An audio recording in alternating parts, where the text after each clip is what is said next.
তোমরা তো সবাই দেখেছো আমরা চিড়িয়াখানায় বেড়াতে গিয়েছিলাম। তো আমাদের অনেক ভোরে ট্রেন ছিল ভাগীরথী এক্সপ্রেস। তো আমরা সকাল সকাল সবাই মিলে রেডি হয়ে নিয়েছিলাম। তারপর বাইরে বেরিয়ে পড়লাম, এত অন্ধকার। তারপর টোটো চলে আসলো, টোটোতে করে সবাই উঠে, আমি, দিদি, জামাইবাবু সবাই মিলে উঠে চলে গেলাম। কি ঠান্ডা, প্রচুর ঠান্ডা আর প্রচুর কুয়াশা চারিদিকে।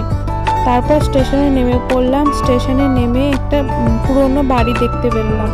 তারপর আমরা সবাই মিলে হাঁটতে হাঁটতে চলে গেলাম স্টেশনের ভেতরে।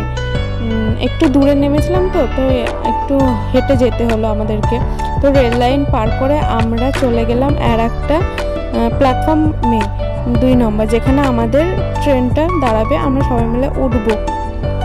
তো আমি, দিদি সবাই মিলে হেঁটে চলে গেলাম।